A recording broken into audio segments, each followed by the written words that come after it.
Hi, this is Dr. West, and I thought I would drop in on you tonight with a couple of hot tips as you write your paper this week.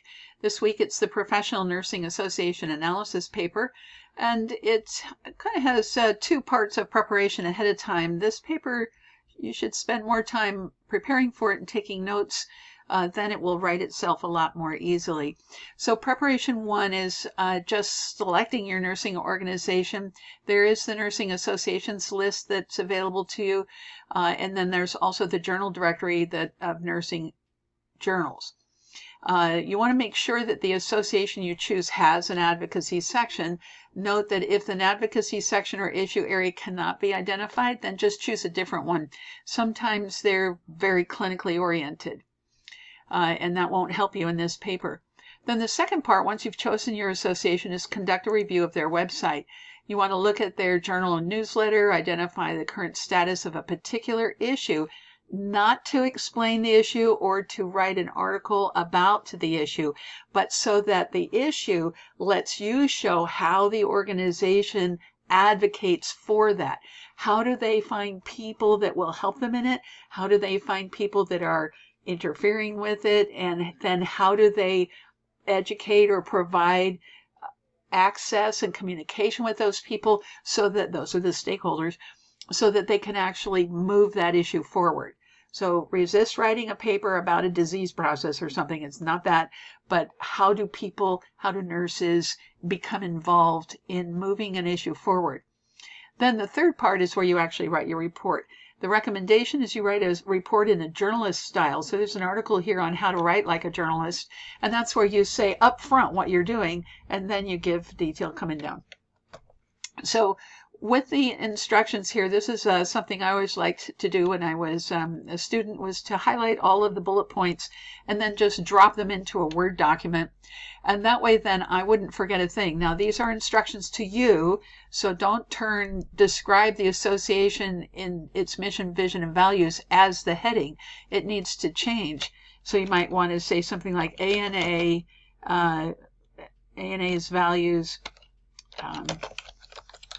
and whatever you want to say, values and mission, something like that. Of course, you wouldn't have the bullets there anymore. You would say it's level 1. So that kind of thing. And I hope you're all noticing that if this is APA, we need to have title case there. But that way then you don't miss anything. It's important. I want you to see, though, that you have the advocacy topic or issue and its importance. Why is that important? Identify the ethical principles underlying the selected policy, and for that, use the Focus on the Principles 4 Boxes worksheet. We've looked at that in week 1. There's a link here to it so you can download it again, and this is the one that it looks like. So instead of ethical question here in the middle, put down what the issue is that you're looking at, and then evaluate the issue by respect for persons, maximize benefit, minimize harms, justice, and anything else that they identify as being either something that's helping move it forward or hindering it. So use this to just kind of collect your thoughts. You don't have to turn this in. It's just for draft writing. Okay? And then evaluate the role of the association in advocating for them. Why is it that they're doing it? How are they making progress on it? And then consider, how easy was it to find it on their website, and how well did they describe their advocacy process? And then ultimately evaluate whether or not you would join the association. Okay, so let's take a look at finding an article. If you hadn't yet had a chance to do this, this would be a good time. If you're using the Nursing Journal Directory here, you want to look for the check mark at the bottom, because that means it's related to a professional organization like you need in this paper. So since I know many of you have mentioned you're interested in critical care, here's the American Journal of Critical Care. So if I click right on the tile, anywhere on the tile, it pops up the details. And in the details is the journal URL. And so if I click on that, that takes me out to the journal. Now the journal isn't what I'm going to be evaluating, the organization is. And so on every journal's webpage, if it's associated with an association, we scroll all the way down to the bottom and, oh, yep, there it is, the American Association of Critical Care Nurses. And so I can click on the, this looks like it'll take me out to the website, and sure enough, it does. And whoops, jumped ahead there. So from their basic website, we can look at the menu bar across the top, and nothing jumps out at me as being about us or about me. But if I click on each one in turn, for them, I get these drop-down menus, and then I can see, oh, all right, so here's standards. Usually standards are where we're going to see such things. And then we can see certification tools, conferences, clinical resources. So they actually have a lot parked up in here. So if we go look at the AACN standards, we can see that these are the standards for level of practice. Many times these are things that they are advocating for. And if we scroll down, look at this. Their footer has changed. And over here, they have a separate link for policy and advocacy. So you kind of have to look around sometimes to see where these things are. So under policy and advocacy, we can see that these are their various initiatives at this time. And you could explore each one and then just choose one, like maybe healthy work environments to prevent burnout. This one is telling you what the standards are, what they want the standards to be, what the collaborative is that they're working on, and survey results that they've done. So they have quite a bit of information here, which is what you would distill, not so much the findings, not the data in it, but how they did it, how they wrote their report, why they want nurses to download the survey and take the survey. So describe the activity of advocacy. So here's the American Nurses Association, and they're very big on advocacy for us. And right here at the very top, in fact, it's the first item they have here. You can see all the different things that ANA is advocating on, but they have this special website for advocacy itself at the federal level. And if you scroll down, I won't scroll right now, it's still loading in here, I think, but there's also the state level, there it is, and also nursing, professionally oriented grassroots, that kind of thing. You can click on the federal to see what's going on with programs there in Congress if you're interested at that level. You can also select the I've slowed it down again. It's loading in for the state level. Let's see, the state level here. Anyway, and then, but over here on Get Involved. Get Involved is where you also want to take a look because it has information on how to be an advocate and how to share and connect with others. And this one's an interesting page because it has guidelines on how to take action, where do you get updates, find out more about Washington, and then regulatory actions.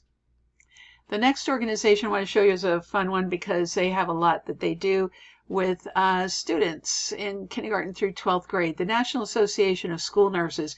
They're a very vocal group and they advocate about a lot. And you can see here in their menu bar that they also have an advocacy section. But before we do that, remember you want to take a look about the NASN. So here's, I'm on their About page, and they have a strategic plan. They have a vision for all their students. They have a mission to optimize health, and their core values, they have 3 goals: engage, pursue, and secure. They have the definition of school nursing over here, a lot of good stuff. But then when we want to go look at their advocacy page, it seems to be somewhat limited. That's because they want to redirect you according to if you need tools, if you're looking at the American Rescue Plan, or claiming your school, or School Nurse Day, or things like that. So when we take a look at their advocacy tools, this is a great website, even if you don't write about this organization, because they have tools on position statements, fact sheets, how to write a message, how to send a letter to the editor, all kinds of things telling your story. So this is a great resource. Also then, if you look at their legislative priorities, under their advocacy page is a link to legislative priorities and outreach, and they are talking about the different things that they're working on, including asking Congress to pass the One School, One Nurse Act. This is so that there would be a full-time registered nurse on staff on the grounds the whole time the school's opened every day. In Los Angeles County, school nurses usually have responsibility to 4 to 7 schools, depending on how many students are in each school. So these are kinds of things that maybe you would care about too. You could write about that in your paper. Don't write about the details about why it's needed, but write how is this organization coming about, supporting it, lifting it up, and making this change happen in Congress. Then also they have the virtual Hill Days, which is going to Washington virtually to advocate. And they have things like on one day, tweet your member of Congress, the next day, email your member of Congress, the next day, call them, phone them. And they have sample messages there for you. So they really walk you through how to be an advocate. Then I know many of you are interested in women's health and children's health, and the American Women's Health Obstetric and Neonatal Nurses Association. So it covers the whole thing. A1 is how we call it. And when you look at A1, you can see About Us, who we are, and from their About Us, who we are webpage, we should be able to find their vision, mission, and strategic goals. And the accountability, belonging, and culture statement is a guiding principle. So this helps you in the first part of your paper. Then you can, explore and see what else they have. They have a store. What's in the store? What's in the education? Look, this is where those of you who are interested in labor and delivery nursing, you can get fetal monitoring certified here. They have a lot of different orientation programs, and continuing ed is really great. Professional development, the usual things. Media, advocacy. Well, there you go, right in the top. Let's click on the advocate link and see what they have to say. So they have a lot to say. They have these tiles about data. They have the key issues that they're focused on right now. They have suggestions on how to take action and an upcoming event. They have some recordings. They have tips on communications with policymakers, legislative handbooks. So they're a very robust advocacy section. So explore this and describe it based on the one issue that you're most interested in. Of course, right now, mom's mental health or maternal morbidity and mortality are two very hot topics. And then finally, I want to share with you how you would explore a website like this, the American Psychiatric Nurses Association. Again, you would come into the About to find out who they are and what they stand for. And so you would have to explore, remember, things like this, basically. Then if we get down to the About, we can see that their website is set up differently, where they have expanding, menu bars over there on the side. But if you come up here on the top, we don't see anything for advocacy here necessarily, right? We do see news, but we do see resources. And if we go into resources, we can see they've got tiles for all their eating disorders and partner toolkits and things like that. I can't quite find anything there, but if I look over here on this side, this is interesting because they have a filter for all the topics on their website. And if you come down and look at them like this, you can say, policy. Maybe I'll look at policy. And so if I click on policy, there's their advocacy piece. So policy and advocacy often goes together. And that's why I wanted to show you this one, because it doesn't jump out at you where their advocacy is. And so if that's the case, just look for policy on a website. And then they have advocacy tools as well. And if you clicked through here, you would be able to see the topics that are of interest to them right now: opioid response, mental health liaison, nursing community coalition, and then what are the resources to help you with being an advocate or sorting them out. Again, choose one issue, maybe the mental health liaison group, and see what's going on with that. Mental health in the community, what they're doing. Here we go, the Hill Staff Champions. These are congressional staff that are helping out with behavioral health right now.